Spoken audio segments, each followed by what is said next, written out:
All right, and we're back. Welcome back to the Dental Marketing Mix. My name is Dan Bryan. I'm joined here today by my co-founder, Brian Craig. How's it going, Brian? Wonderful, wonderful.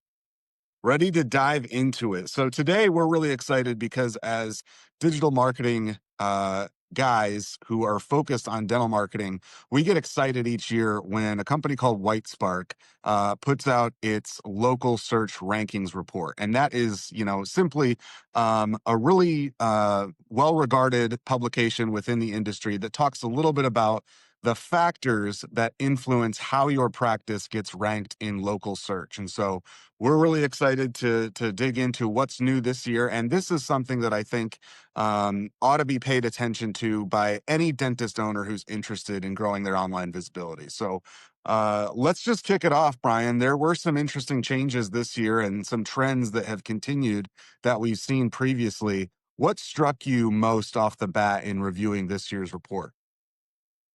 Yeah, I think the first thing that struck me is how much didn't change.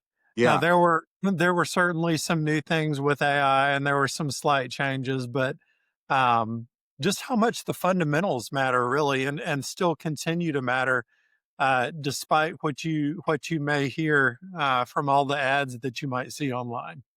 Yeah, absolutely. It's really interesting. And at the core of that, I think the Google Business Profile, or what we call the GBP, that has remained foundational when it comes to positioning your practice in local search. What can you tell listeners about that specifically?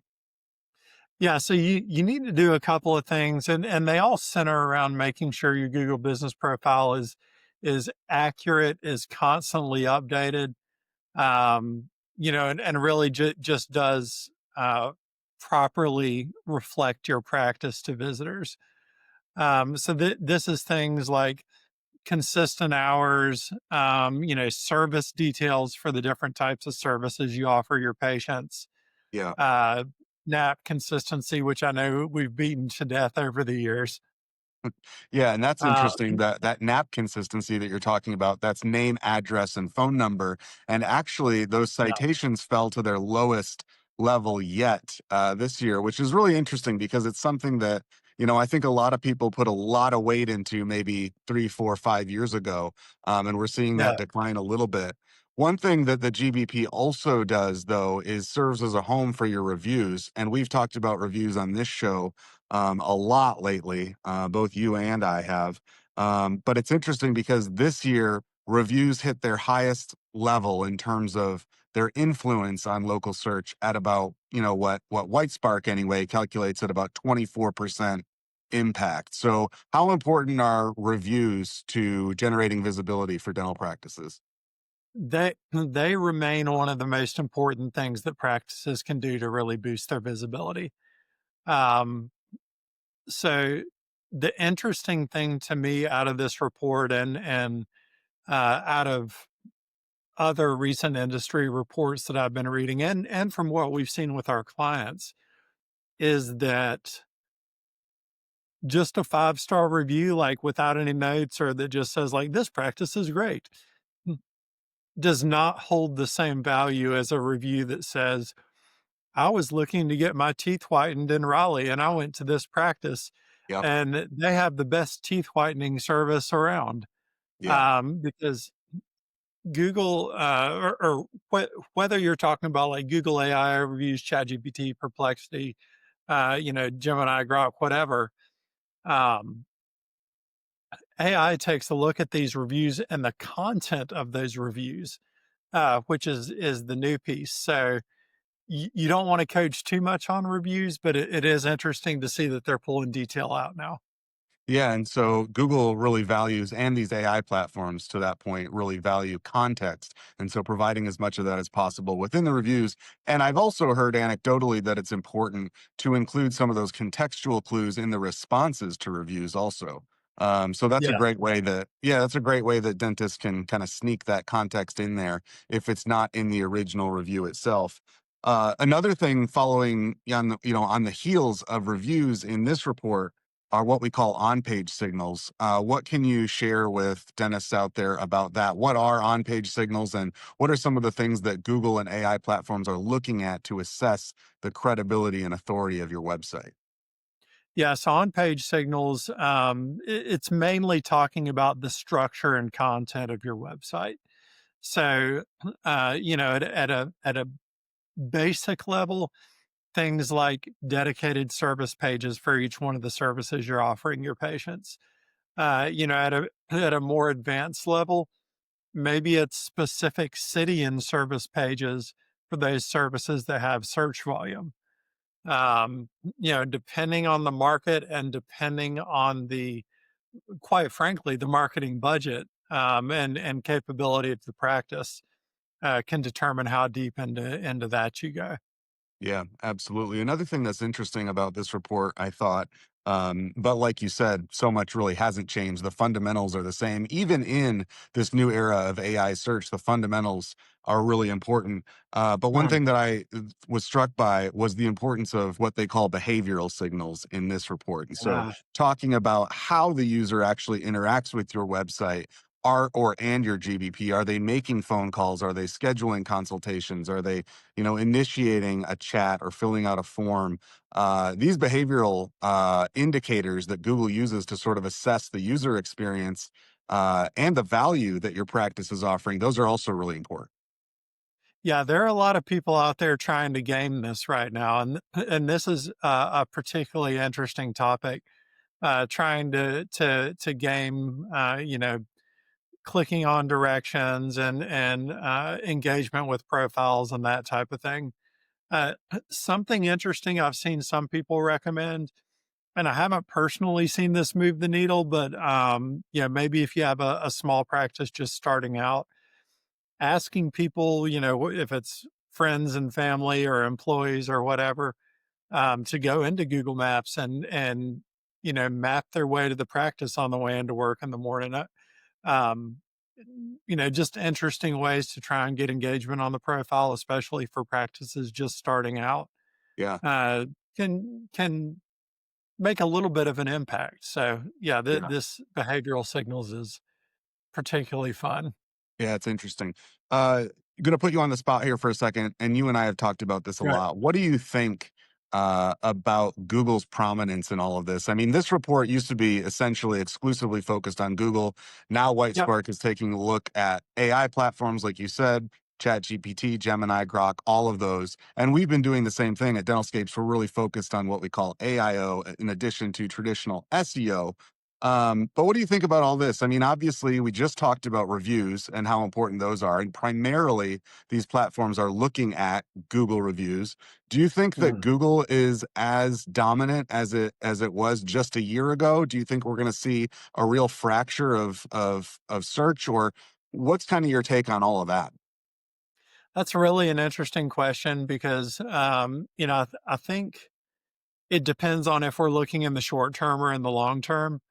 Yeah, I've seen a couple of people trying to rebrand, SEO, search engine optimization, trying to rebrand that acronym as search everywhere optimization, Yeah, talking about where this market's going to be in 3 to 5 years. So I think if we're looking at the short term, 6 to 12 months, Google's going to maintain the lion's share of this market, yeah, high 80s, low 90% of search volume. I think if we're looking 3 to 5 years down the road, that's a little bit fuzzier. yeah, There are going to be multiple platforms. Will it be ChatGPT? Maybe.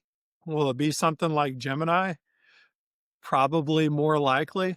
So I wouldn't count Google out by any means over the next couple of years or say like they're going to get their traffic cut in half. yeah. Because I just don't see that. But it is important to keep an eye on the other platforms that are driving traffic. And anecdotally, I've seen some evidence that ChatGPT or some of these other engines that are driving traffic may be higher intent traffic in a lot of cases. So even if Yeah. they are still a small percentage piece, they might be a larger chunk than that percentage might indicate of new patients. That's really interesting, and I think you're right about that, that they are higher intent, users typically. And we've seen that actually at Dentalscapes in our own analytics. When we look at the percentage of phone calls and leads that are actually, qualified, and we use a combination of AI and human monitoring to determine that qualification. But we have seen that bear out, that traffic from these sources does seem to be already a little more qualified. And I think that speaks to, Yeah. like you were talking about earlier, the fundamentals, the trust that these platforms inherently, lend to the end user when they're drawing on reviews and testimonials and things like that. So Yeah. all very interesting. I think it's a brave new world here. Like you said, I agree with you. I don't think Google's going anywhere, especially in the short term. And they're adopting as well AI overviews, AI mode now, which I expect will roll out to all searches Yep. universally, probably Coming. within the next 6 months. Who knows? But it is a more fragmented market. But I would never bet against a $1 trillion beast, Right. essentially. But yeah, really interesting takeaways here. What's the one thing that you would leave dentist practice owners who are listening today? What would you want to leave them with when it comes to, like, the main takeaway here? Obviously, a lot hasn't changed from last year, but what's Yeah. something you want to leave them with? So there are a lot of technical things here. And what I would encourage practices to do is to focus on those reviews. You can go into the weeds as far as you want on the technical side of thing, and that's what we do for our full time jobs here.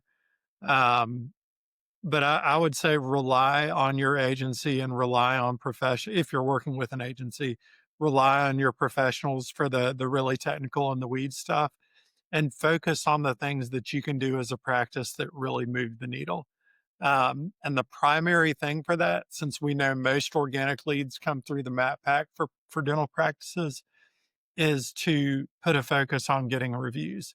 So is that asking people as they check out? Is that a little stand on the front desk? Is that text message follow up an hour after their appointment? Yes, all of the above. Um, yeah, that's gonna be the thing that moves the needle the most. 100%. I totally agree. And to that point, work on the reviews. For most folks, like you said, they're not going to want to get into the technical nitty gritty, into the weeds here. But if you are concerned about your online visibility and you're listening to this today, we're obviously entering a very complex era of online search, and that's exactly what Dentalscapes is here to help with. If you are interested in getting a comprehensive and complimentary audit of your online search presence, just go to dentalscapes.com/start and we'll get you set up with one of our strategists. We'll run the audit and we'll walk you through how you're positioned in Google and AI search, and also put together some customized recommendations for you.